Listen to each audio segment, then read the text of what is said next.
This I wanna nail sports to the bone. Top blogger, top YouTube channel. No matter which sports, here we got it covered. Subscribe and hit the notification bell. What's up, my wonderful peeps? Sports to the bone in the house again, man.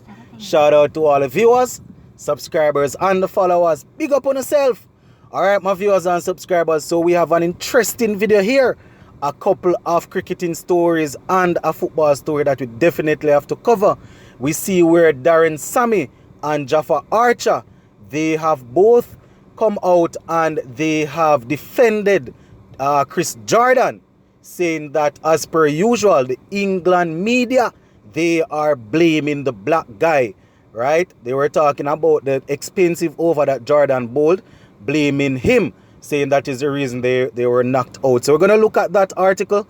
We also see where West Indies captain Craig Brathwaite and coach Phil Simmons, they were talking to the test. Well, it wasn't a meeting. It wasn't an interview. It was a meeting. And coach Simmons and Craig Brathwaite were filmed talking to the team. So I'm going to be looking at what they had to say. And I'm also going to touch a little bit on the Reggae Boyz World Cup game last night against El Salvador. But before we go down into all of those, you already know the golden rule. Please go right ahead and smash that subscribe button. Turn on the post notification bell. Make sure you leave a like and drop a comment. Alright, my viewers and subscribers. So we're going to kick off the video with the Darren Sammy and Jaffa Archer story. Those two guys, they basically came out in support of Chris Jordan. Right, and Darren Sammy even played the race card.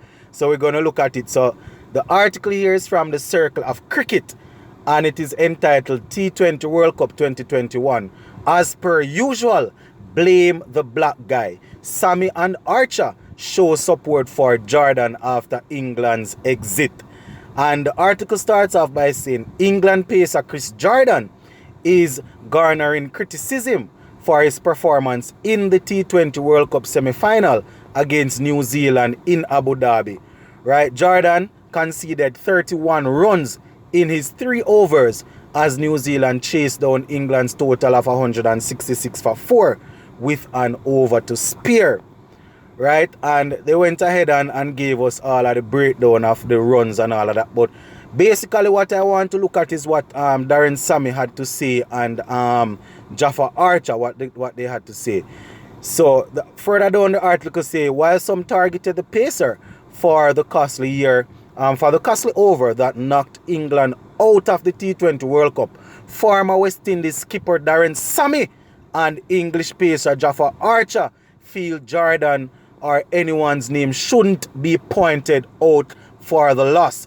And you know, it's a team sport, so I can understand, you know. But let us go down. In fact, Sammy went on to say that Chris Jordan is being blamed for his skin color, and he is quoted as saying, "This headline is ridiculous.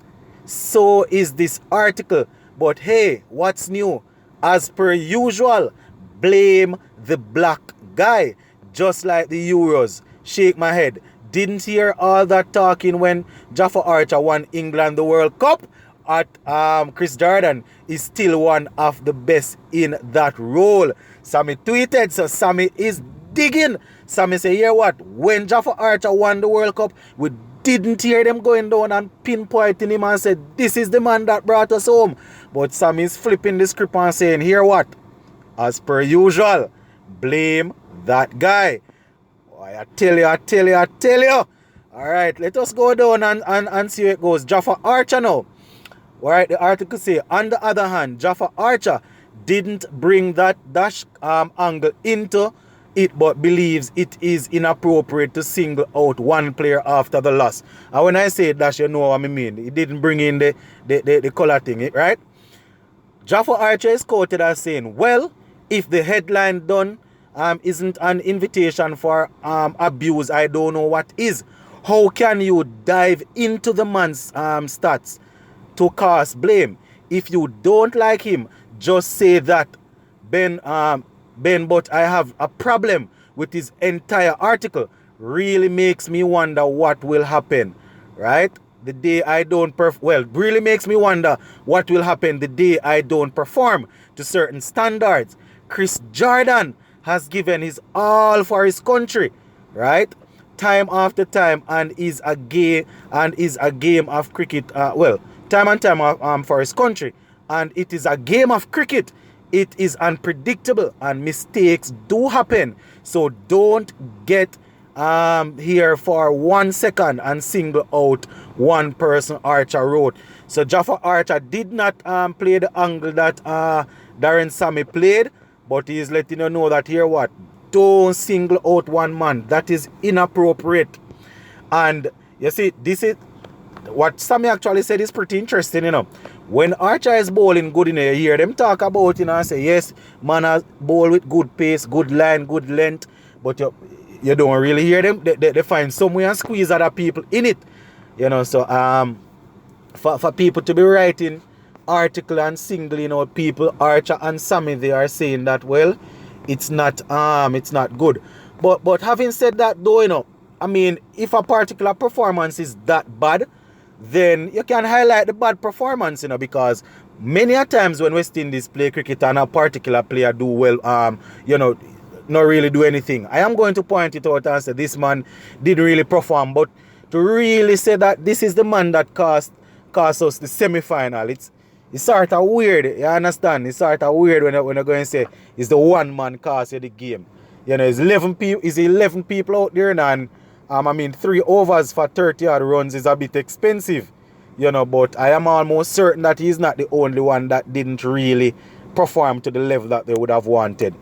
But as I said, my viewers and subscribers, media will always point out people, but to go the extent and say that he is the one that cost us the semi-final, don't know if I would go that far. Because we can even look at it where West Indies is concerned, and a couple of batsmen did not perform. I mean, probably it's a bit different because most of our players didn't perform, but I wouldn't, as much as I knock Gale and say he shouldn't be there, I'm not going to point out Gale and say that he's the one that cost us the World Cup. You understand? He didn't perform, he didn't make any runs. Same thing with Pollard. I'm not going to point out individual and say this is the man that cost us. A group of players, core of players did not perform, which caused us to not go further. But it's sort of spooky to hear them pointing out Chris Jordan like that. Alright, let us continue, my viewers and subscribers. So the next story that I want to share with you guys is where we see Test captain Craig Brathwaite and coach Phil Simmons. They were having a team meeting and they were talking to the players, and saying that this is an opportunity for them to go out there and finish off strong.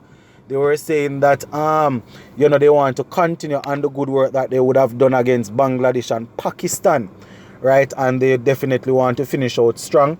Coach Phil Simmons let the guys know that this is a fresh start. They are going to put whatever, negative thing would have happened over the past couple of days behind them, and they are going to be moving forward, and each person will be given the platform. Well, the players that will be given the platform, they need to grab the opportunity and go out there. Craig Brathwaite was saying more or less the same thing, letting the guys know that here what, this is the time, this is the moment, let us grab it, let us go out there and get the work done. You understand? Letting them know that when it comes on to representing West Indies cricket, it's always a pleasure, but it's always important to turn up and to do what is necessary. And a couple days before, we would have heard from Jason Holder and Raston Chase. Both men were speaking about the World Cup and saying that it was very disappointing, and they are looking forward to going into the test team and really put on some good performances. And the final thing we want to talk about, guys, before we go quickly, we see we're in a World Cup qualifier game last night. Jamaica and El Salvador, they played out to a 1-1 draw.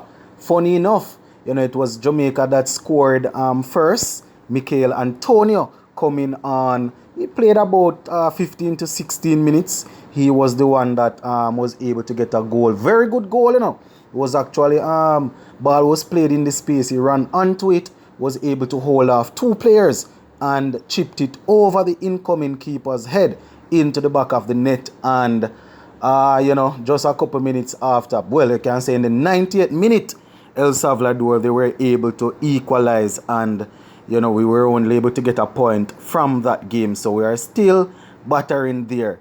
But as the campaign continues, we will definitely keep a track and we'll be giving you guys more regular update. That is basically it. That is what I wanted to point out to you guys. So I'm just gonna leave you guys with those stories for today. My viewers and subscribers, I wanted to do a little live this evening, to do a build up about the final tomorrow, but we might not get a chance to do that as you can't just say different things come up. So I'll do a watch along tomorrow. Yeah, man, we'll definitely do a watch along tomorrow for the World T20 finals, New Zealand versus Australia. So big up on yourself, my wonderful people.